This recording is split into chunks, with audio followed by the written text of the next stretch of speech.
Primeiro problema é qualquer professor se intitular de educador. Os professores não são educadores. Educador é pai e mãe. Tá certo? Educação é uma coisa que o cara recebe em casa e não na escola. Apesar de que hoje em dia no Brasil está se tentando terceirizar paternidade e maternidade. É o que acontece. Fora a pós-graduação da PUC, eu dou aula atualmente, faz tempo, no Ângulo, cursinho. O que é um cursinho? Alguém sabe? Não. O cursinho é a evidência cabal de que o sistema educacional brasileiro não presta. Que se prestasse, não existiria o cursinho. Esse que é o grande problema. Vou dizer, mas a situação é realmente tão catastrófica assim. Olha, eu comecei a dar aula com 18 anos. Eu tenho 63. Quando eu completei 60, fiquei muito feliz, porque descobri que o Estatuto do Idoso prevalece sobre o da criança e do adolescente. Agora eu posso bater nos alunos, que é um sonho que eu acalentei durante toda a minha carreira. Mas, na realidade, desde os 18 anos até hoje, só no cursinho eu já tive 99.200 alunos. Alguém aqui foi meu aluno? Não. O Lércio foi. Um dos diretores de vocês. Na realidade, o que eu notei nesse tempo todo? Uma coisa óbvia, que acabou sendo evidenciada e documentada em 2003. No ano de 2003, vocês vão dizer, mas, professor, por que o senhor usa um quadro e não um computador? Porque eu trabalho com computadores desde 1961. O primeiro computador que eu programei foi em 1961. Não era nem digital, era analógico. Em 1967, eu usava um dos 3 computadores que existiam no Brasil, na USP. Eu escrevi 14 livros de informática. Eu faço até hoje um programa na Rádio Eldorado para tirar dúvidas de informática. Por isso que eu não uso o computador. Agora, exatamente por isso. Em 2003, foi feito um exame chamado PISA. Para quem não está familiarizado, esse exame é um exame muito parecido com o Enem. É um exame que não mede conhecimentos, mede competências.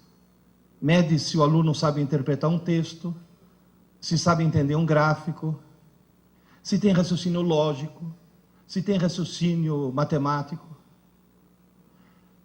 Participaram 41 países. O Brasil foi um dos convidados. O Brasil, e olha, os alunos escolhidos segundo o mesmo critério atuarial com a qual se escolhe, por exemplo, o pool de eleitores para fazer uma pesquisa eleitoral, para que seja bem significativo. Desses 41 países, a melhor colocação do Brasil numa das competências foi 4º lugar, de trás para frente. Ou seja, a melhor colocação que nós tivemos foi penúltimo. Na maioria das competências nós somos penúltimos. Agora, em matemática não, fomos os últimos mesmo. Ou seja, senhoras e senhores, eu falo isso faz tempo, mas agora está documentado.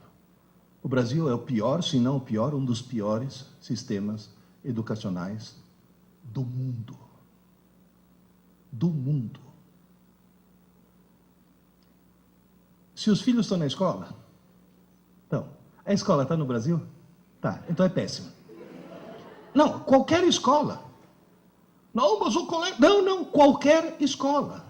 Porque eu lá no cursinho, eu recebo alunos que vêm das melhores escolas de São Paulo.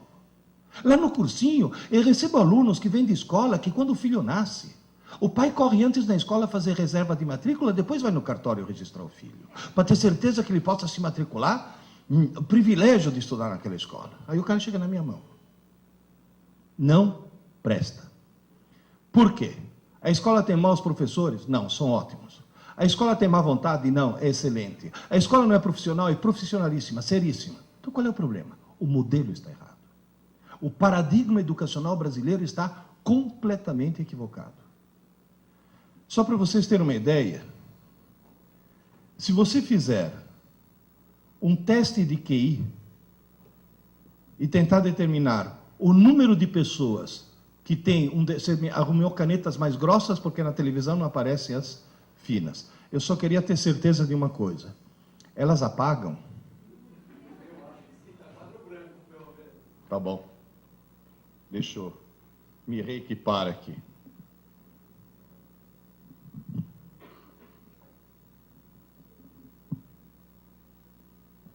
Apaga. Faz um teste de QI. Da famosa curva de Gauss. O que mostra isso? Que umas poucas pessoas têm QI, deixa eu colocar aqui, tem um QI muito baixo. Umas poucas pessoas têm um QI muito alto. Normalmente essas estão em instituições e essas estão nos Estados Unidos. Em terra de cego, quem tem um olho emigra. Agora, a maioria está em torno do QI 100. Foi feito um teste de QI na população inglesa. QI médio dos ingleses é 100. Tradução, os ingleses são normais. Foi feito um teste de QI na população do Japão. QI médio, 113. Muito acima da média. E vocês dois, por favor, tirem esse sorriso dos lábios, que é só japonês do Japão, viu? Os dois. Agora, foi feito no Brasil, QI médio, 87.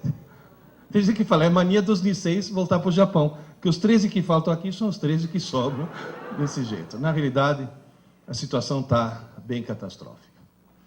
Muito bem, esses são os sintomas. Vamos fazer o diagnóstico agora? Quais são as causas? Uma só. Uma só.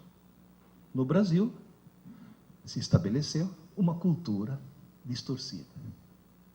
Aluno brasileiro, seja do fundamental, do médio, da graduação, da pós-graduação, do MBA, aluno brasileiro estuda para a prova. Ele não estuda para aprender. Ele estuda para tirar nota. Esse é o único problema. Vou dizer, mas espera aí. Como é que um estudante consegue tirar uma boa nota se não aprendeu? Veja bem, a recíproca, se ele aprender, é claro que ele tem uma boa nota. Mas no Brasil as pessoas conseguem tirar boas notas sem aprender. Esse é o único problema. Como é que alguém consegue tirar uma boa nota sem aprender? E sem colar. Porque cola é inadmissível. Se seu filho está numa escola que ao pegar um aluno colando, tira a prova e dá 0, a escola não presta. Porque se pegar um aluno colando, tem que expulsar da escola, não dá 0. O cara quebrou um código de honra. Se você deixar uma criança desse tamanho colar, quando crescer vira o quê? Ministro.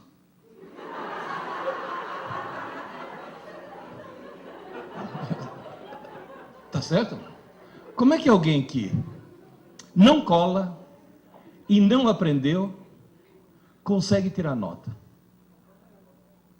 O que é decorar? Quando? Um aluno marcar uma prova para ele na quinta-feira. Quando é que um aluno normal começa a estudar? Não, na quarta não é normal. Na quarta é alguém que tem visão a longo prazo. É o chamado aluno lungimirante, o que planeja o futuro. Mãe, me acorda meia hora mais cedo. Vocês percebem o problema? Vocês entendem o problema? Agora, alguém poderia me dizer por que todo mundo, estou incluindo aí gente, desde os pequenos, desde a quinta série até pós-graduação, até doutorado. Eu falei quinta série, porque até a quarta série eles são seres humanos. É na quinta série que começa o problema. É na quinta série que um pai ou uma mãe... Porque, gente, o problema é cultural, o problema não é a escola que está errada, o problema não é a família que está errada, o problema não são os alunos que estão errados, o problema é que está todo mundo errado. É cultural. Na quinta série, eu já vi mãe falar, filho, desliga essa TV, menino, vai estudar, você tem prova amanhã. Essa mãe acha que está ajudando o filho, essa mãe está cometendo um crime hediondo. Essa mulher devia ser presa sem direito à fiança. Essa desgraçada está arruinando a vida do filho. Vai estudar porque você tem prova amanhã. Por que as pessoas estudam mais em cima da hora possível? Não dá tempo de esquecer. Tira a nota. Tira. E depois? Esquece. Então estudou por quê? Se você pegar hoje um menino da 8ª série, pega um menino da 8ª série, bom aluno, põe na 6ª série, para fazer prova da 6ª série. Vocês acham que ele vai se sair bem? Só em matemática. Porque matemática tem uma característica diferente das outras matérias. Mas o resto vai ser uma catástrofe. Nunca vocês passaram por situações do tipo: pai, quando você estava na escola, você aprendeu trigonometria? Claro, filho. Tu me ajuda aqui, que eu estou com um problema que não consigo resolver de jeito nenhum. E você ouve a frase: ah, filho, mas faz tanto tempo. Olha, querido, se faz tanto tempo, você não aprendeu trigonometria.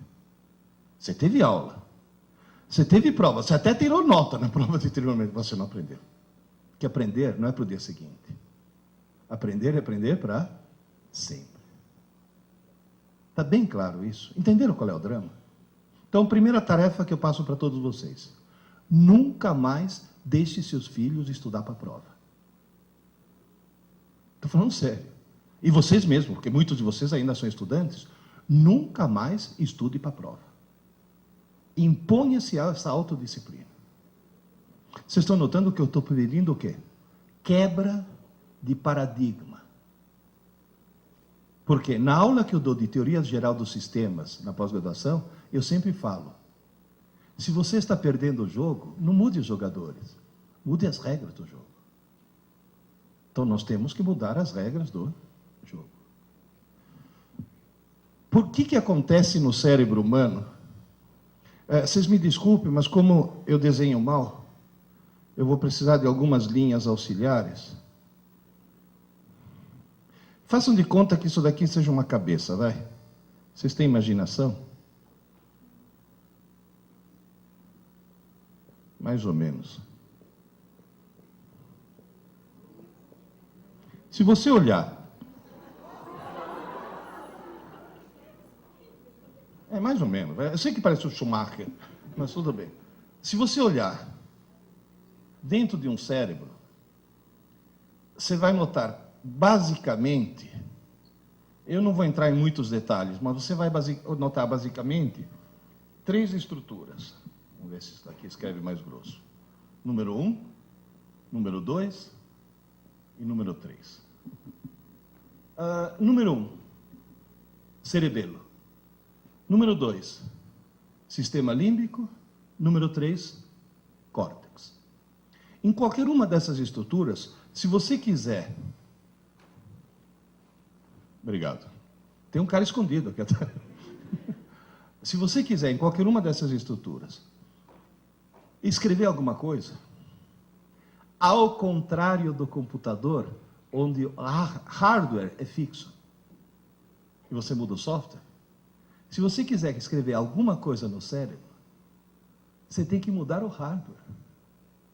Escrever no cérebro é reconfigurar redes neurais.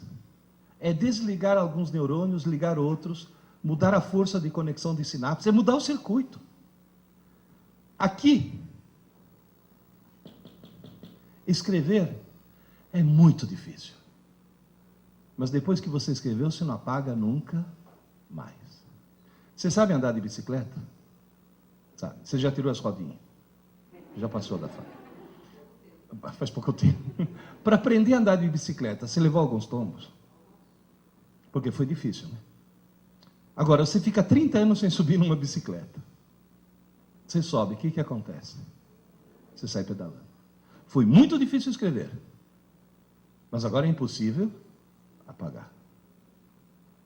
A região número 2, chamada sistema límbico, é um lugar onde é muito fácil escrever.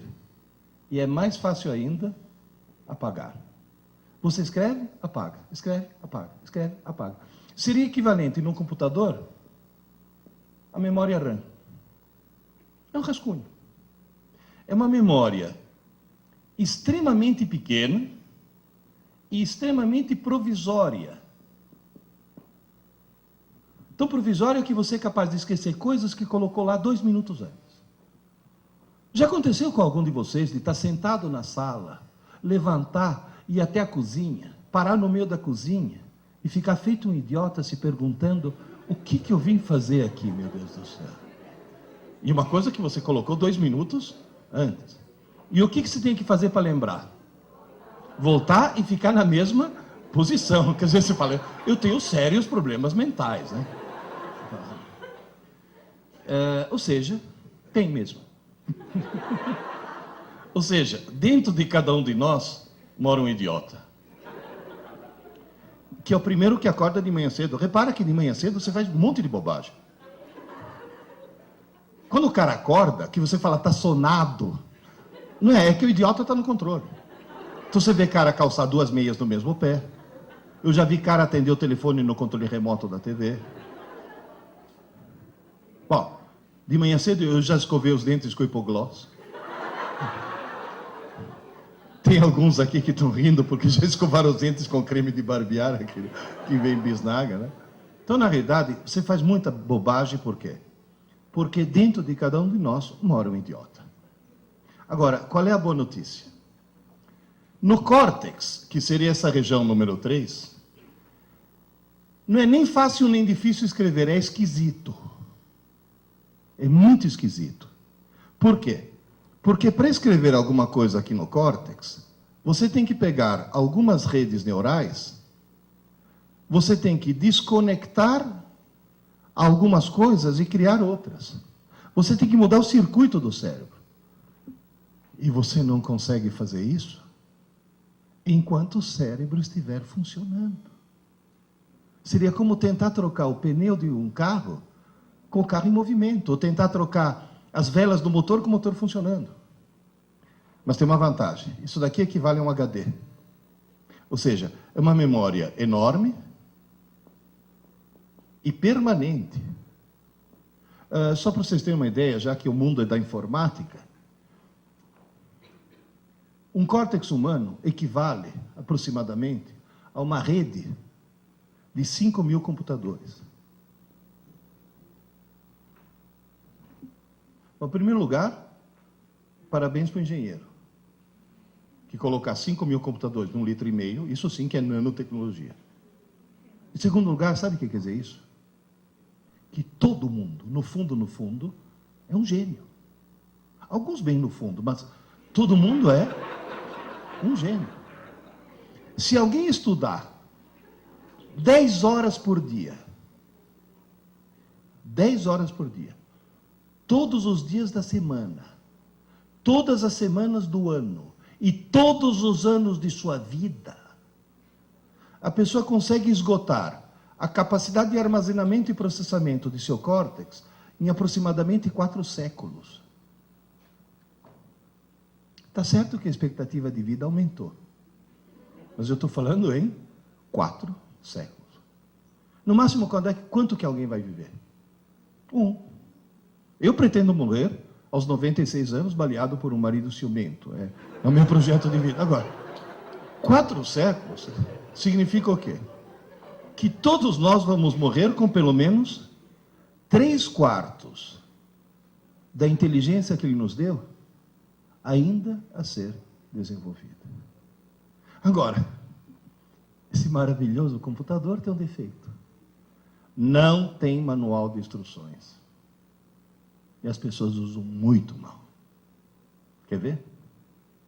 A hora que você vai fazer uma prova e estuda o mais em cima da hora possível, você está colocando as informações do idiota ou no gênio? No idiota. Você vê aluno entrar na sala de aula para fazer prova, o cara entra assim, sem chacoalhar a cabeça. Se você chamar o cara e falar, ô Zé, que foi? Pronto, agora embaralhou tudo, agora eu vou ter que estudar de novo.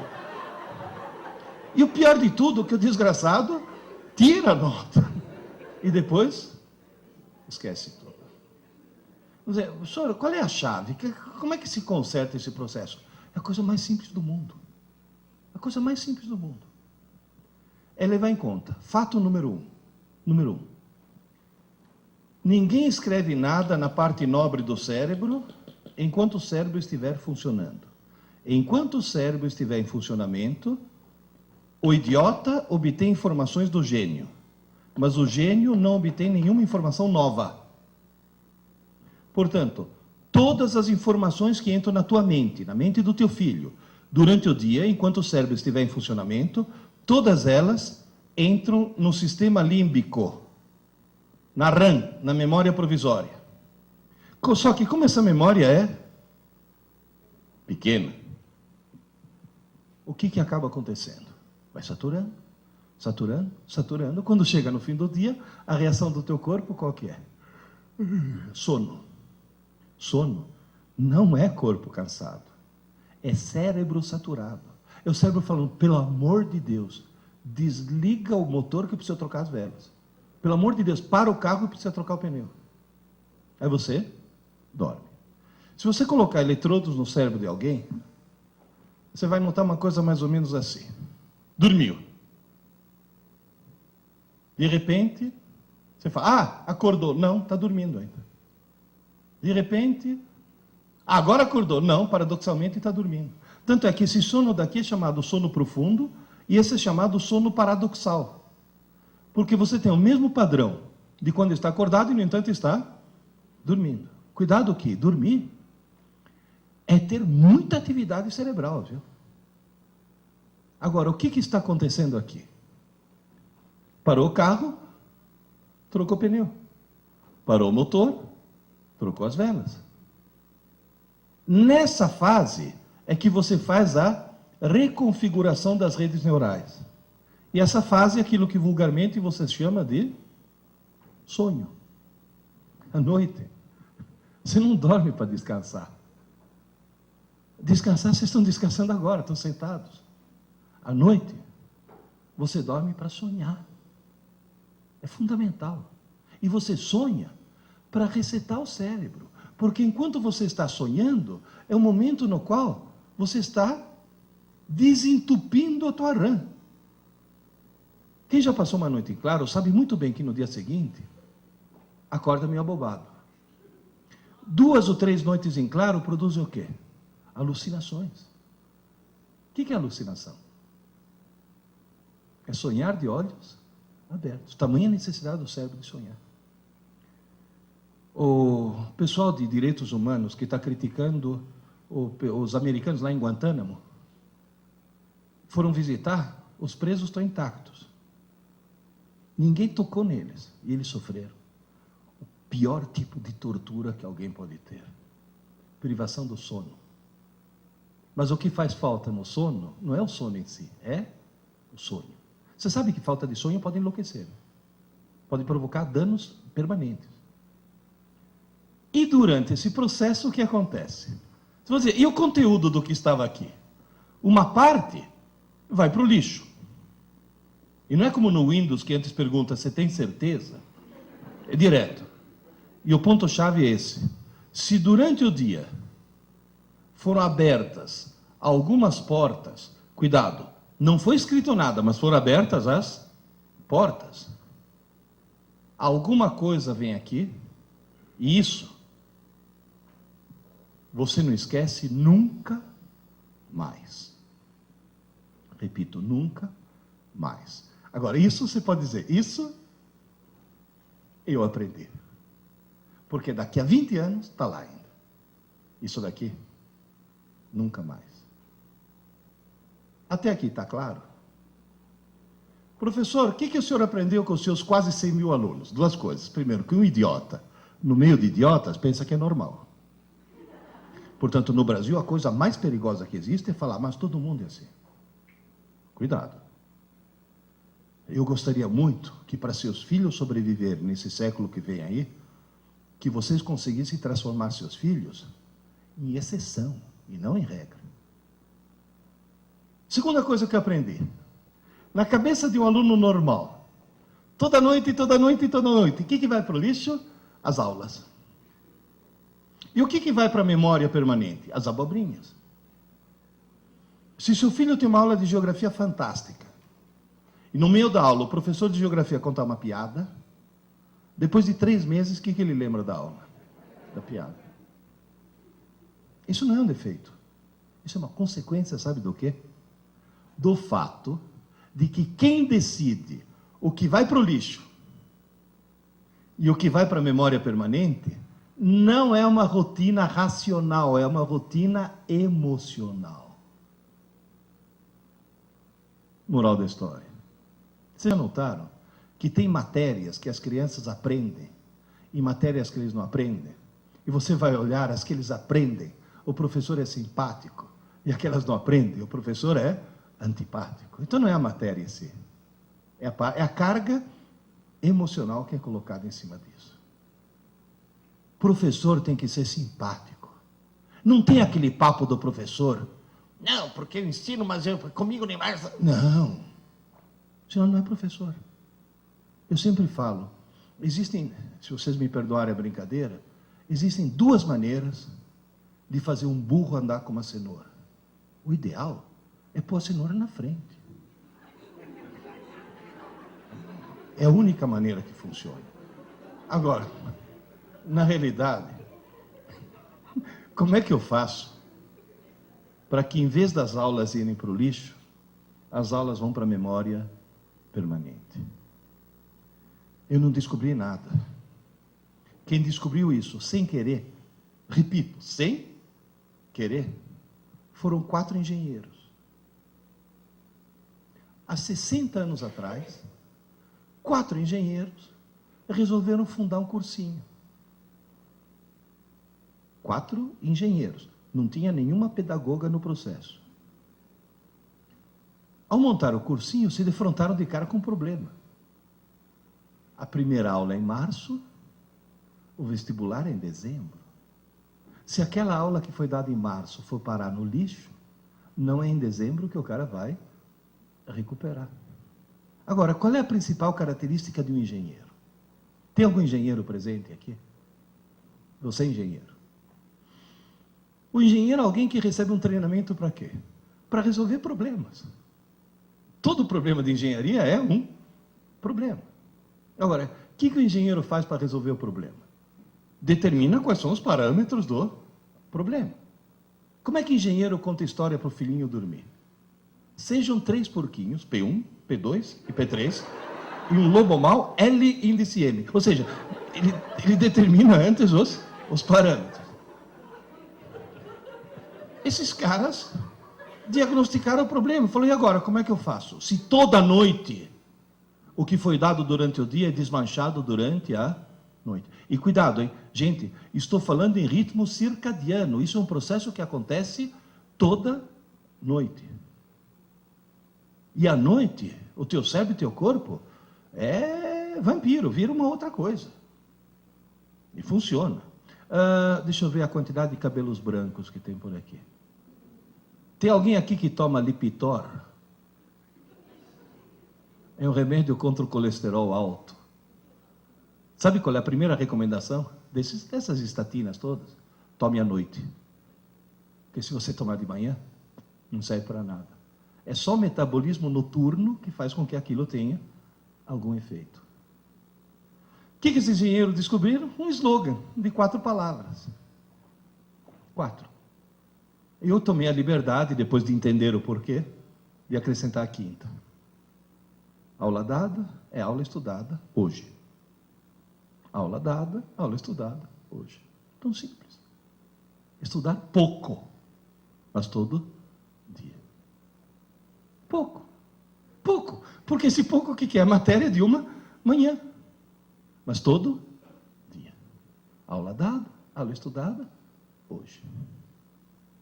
Os meus alunos no cursinho estudam todo dia. Os coitados não estudam um pouco, porque descobriram que jogaram na lata do lixo pelo menos 7 anos de escola, e agora em 10 meses vão ter que estudar muito. Mas se seu filho está numa escola regular, é só criar nele o hábito de estudar todo dia. Se seu filho assiste aula de manhã, ele estuda à tarde. Se seu filho assiste aula à tarde, tem que estudar à noite. E não na manhã seguinte. Antes que se passe uma noite de Sono. E se algum de vocês assiste aula à noite, vai ter que dormir 40 minutos mais tarde. Senão você está jogando as aulas na lata do lixo. Porque quem está falando é alguém que fez todo o curso de física na USP à noite, porque de dia eu tinha mulher e filha para sustentar. E eu estudava à noite. Aliás, eu assistia aula à noite. Depois ia para casa estudar.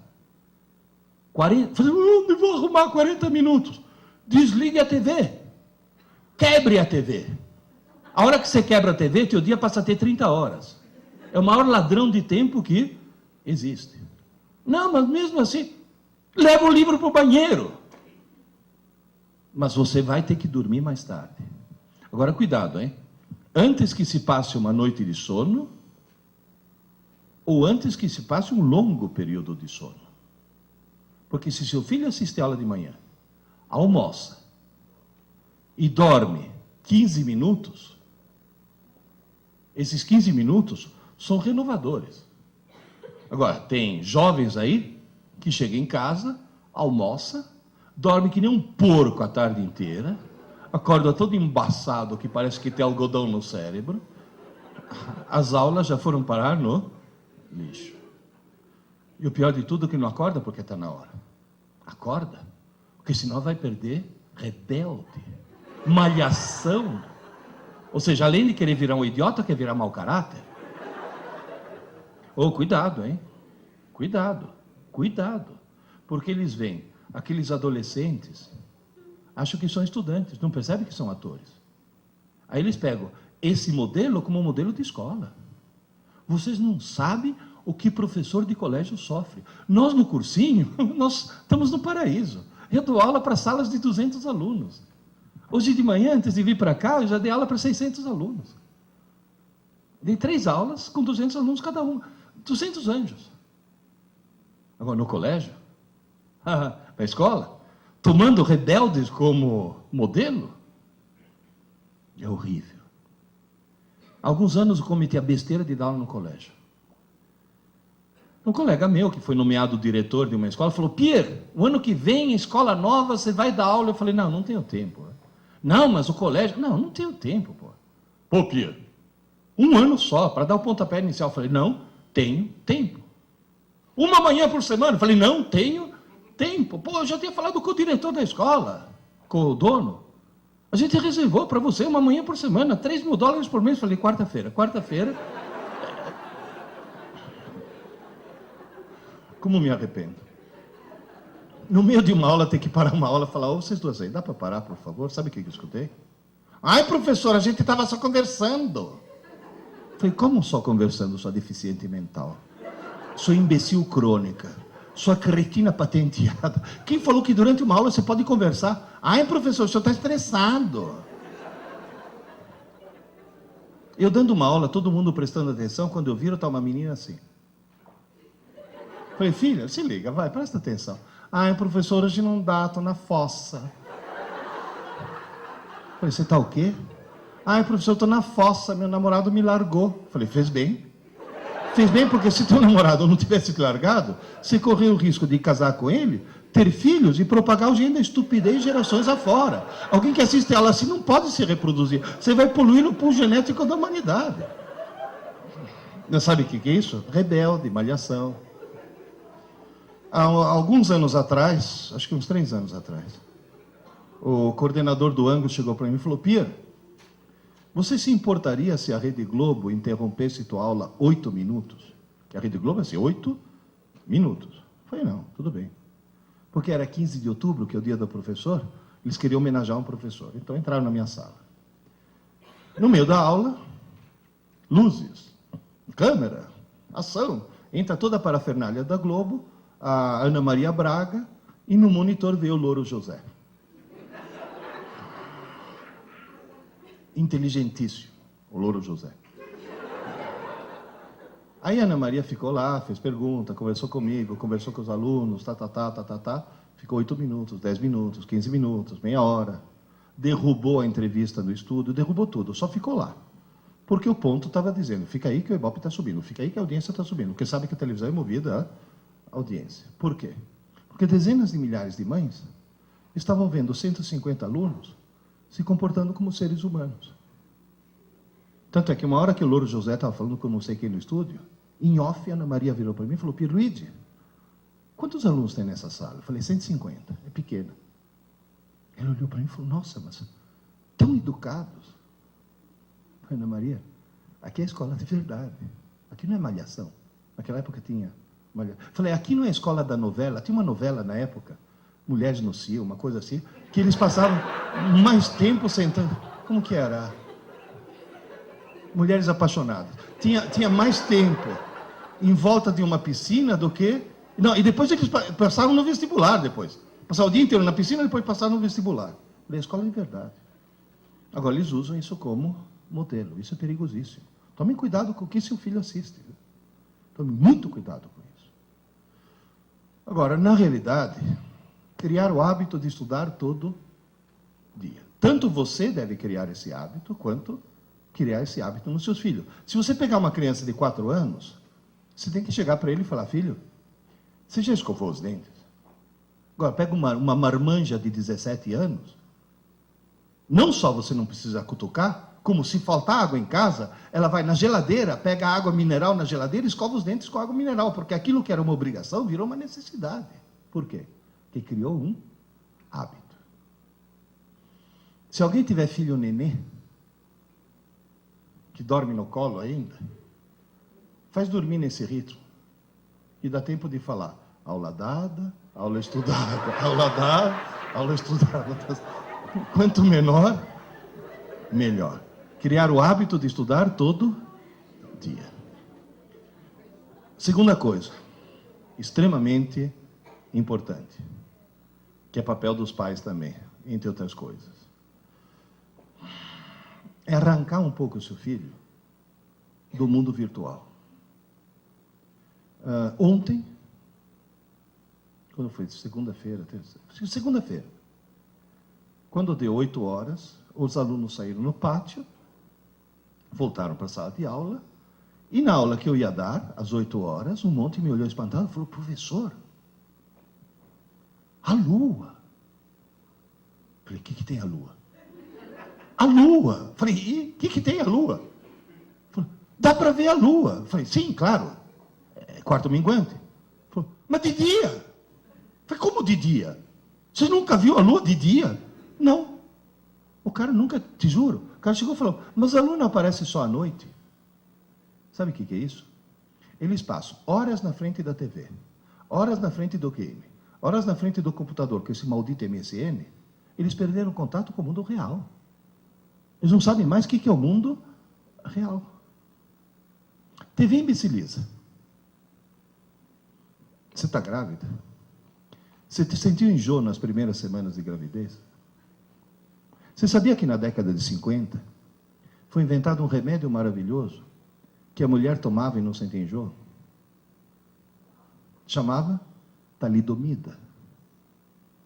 As mulheres começaram a tomar e realmente não sentiram enjoo. Aí as crianças começaram a nascer, sem braço, sem perna, sem olho, etc. Por quê? Porque o remédio parecia ser uma coisa muito boa e demonstrou ser uma coisa muito ruim. Queridas e queridos, a televisão é a talidomida intelectual do século XX. Foi criada para entreter, educar, informar, treinar, e imbecilizar da forma mais absoluta. Vocês não têm ideia. Eu tenho. Sabe por quê? Porque a primeira vez na vida que eu assisti TV, eu tinha 11 anos. Eu sei o que é um mundo sem TV e um mundo com TV. Ao longo da minha carreira, eu vi o nível dos meus alunos fazer isso. Vocês não têm ideia. Um aluno de hoje, comparado com um aluno de 40 anos atrás, hoje, um cara que sai de uma pós-graduação tem um nível inferior a um cara que há 40 anos atrás terminava um curso técnico qualquer. Em compensação, a audiência da TV fez isso. A TV imbeciliza intencionalmente, é claro, se não imbecilizar intencionalmente, ela não vende.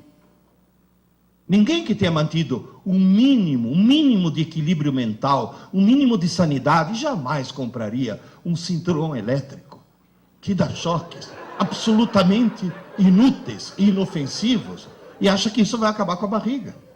Está cientificamente provado que o Total Shape é um engodo e está vendendo feito água. Gente, outro dia liguei a TV por assinatura. Eu vi uma propaganda de 15 minutos. Olha, uma propaganda de 15 minutos é grana.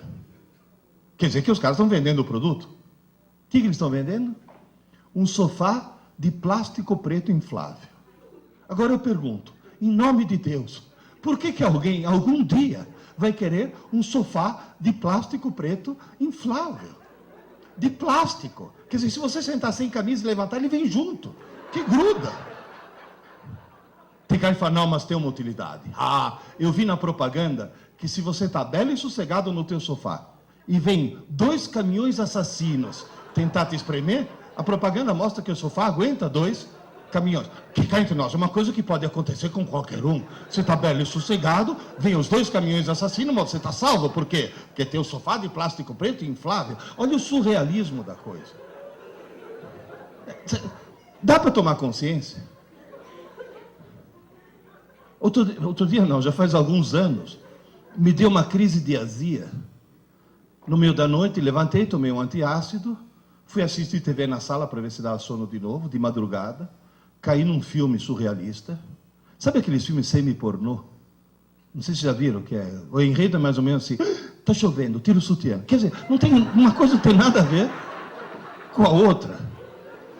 Aí veio a propaganda. Gente, uma propaganda de 10 minutos, ou seja, uma grana preta. Eu não entendi o que estavam me vendendo.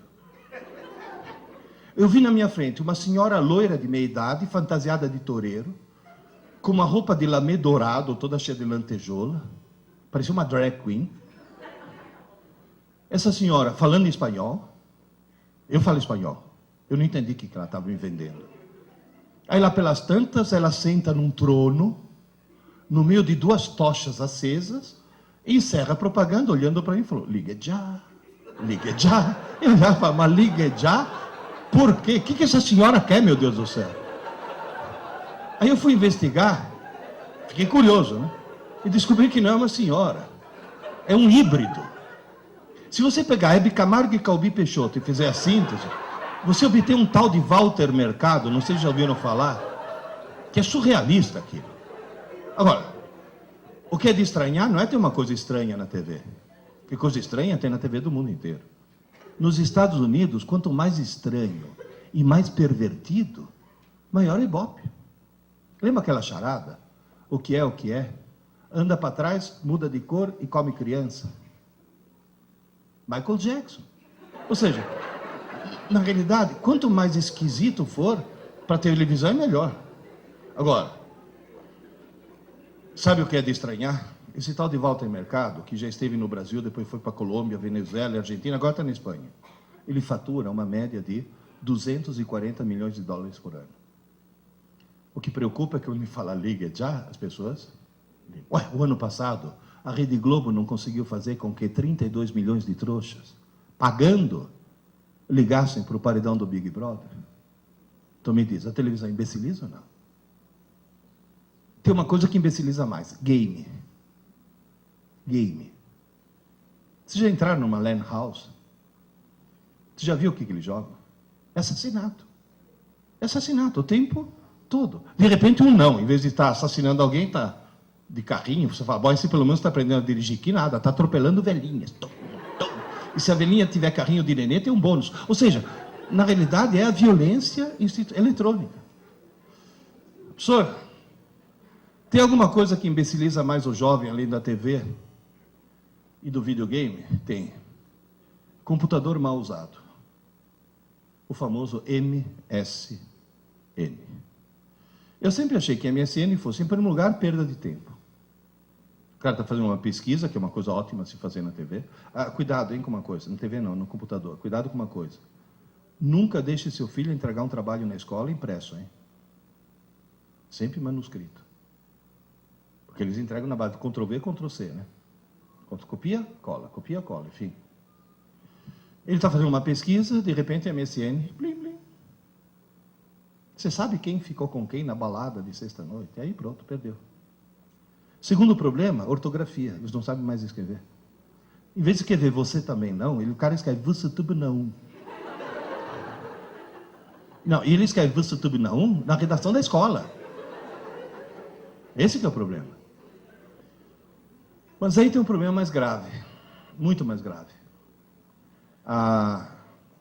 Um psiquiatra inglês do King's College de Londres, que é uma instituição médica respeitadíssima no mundo, lidou com 100 mil jovens, fez teste em 100 mil jovens e descobriu o quê? Que fumar maconha abaixa o QI. E a gente sabe por quê.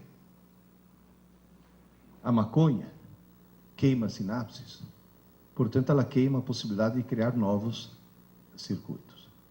Fumar maconha abaixa o QI. Usar MSN abaixa o dobro. O rebaixamento de QI que os jovens estão tendo, pelo fato de se comunicar compulsivamente na internet, abaixa o QI o dobro do que se fumasse maconha. Agora, por favor, tome consciência disso. Vocês não têm ideia. E vocês mesmos na empresa, quer falar alguma coisa para o teu colega? Levanta e vai até a mesa dele. Volta a se comunicar pessoalmente, em vez de mandar os recadinhos. Eu já vi cara em cybercafé, o cara sentado aqui, o amigo dele, 3 computadores para lá, os dois batendo papo pelo MSN, meu Deus do céu. Levanta, vai tomar um café junto. Eu já vi mãe, que em casa tem o wireless, chamar o filho para jantar pelo MSN. Gente, está faltando contato humano. Isso está imbecilizando. Seus filhos estão se transformando em autistas cibernéticos.